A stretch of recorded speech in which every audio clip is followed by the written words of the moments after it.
એકદમ હેલ્ધી અને tasty 1 pot mill મસાલા ખીચડી, જે ખાવામાં બહુ જ હેલ્ધી અને પૌષ્ટિક હોય છે.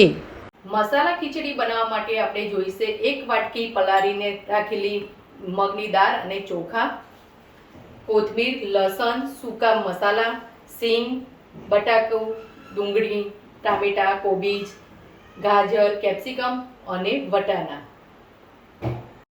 મસાલા ખીચડી બનાવવા માટે મેં અહીંયા કુકરમાં 2 ચમચી તેલ અને 2 ચમચી ઘી નાખ્યું છે. ઘી નાખવાથી આનો ટેસ્ટ બહુ જ સરસ આવે છે.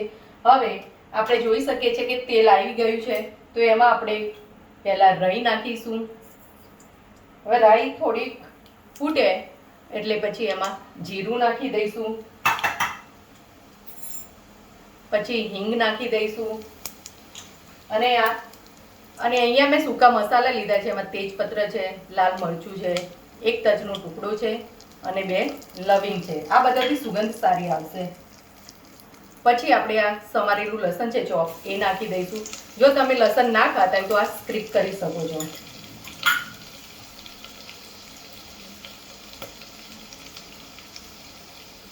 હવે આપણે એમાં વટાણા નાખી દઈશું. ત્યાર પછી આપણે ડુંગળી મિક્સ કરીશું. પછી બટેકા નાખી દઈશું.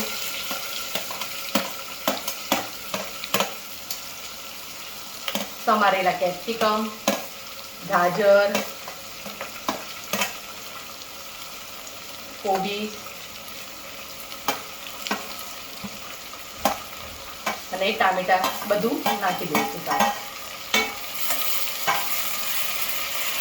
હવે અહીંયા મેં સિંગદાણા લીધેલા છે, એ બી અંદર એડ કરી નાખીશું.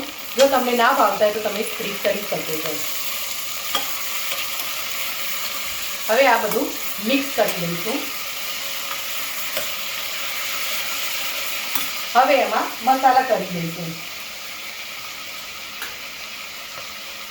અહીંયા હું 2 ચમચી લાલ મરચું નાખું છું, 1 ચમચી ધાણા જીરું,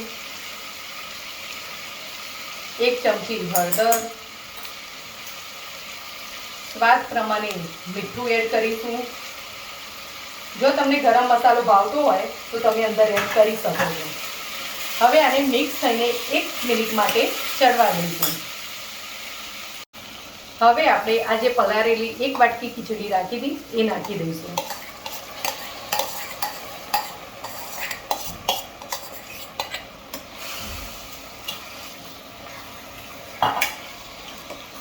હવે આ મિક્સ કરીશું. ત્યારબાદ એમાં મેં આ 1 ગ્લાસ લીધું છે. આપણે જે રેગ્યુલર પાણી પીતા 1 ગ્લાસ લેવાનો. 1 વાટકી સામે હું 3 ગ્લાસ પાણી ઉમેરીશું.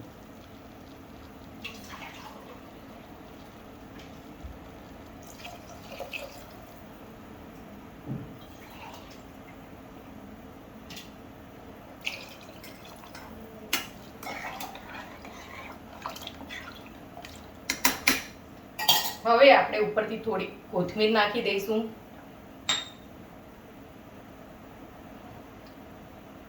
અને ઉપરથી આપણે 1 ચમચી ઘી નાખીશું. આનાથી ટેસ્ટ બહુ સારો આવે છે. હવે કુકરનું ઢાંકણું બંધ કરી દઈશું.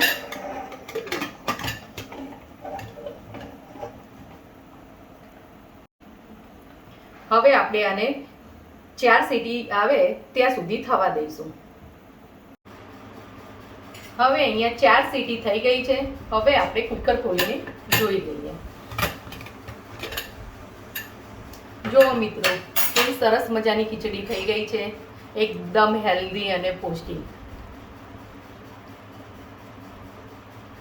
હવે આપણે એને સર્વિંગ બાઉલમાં કાઢી લઈશું.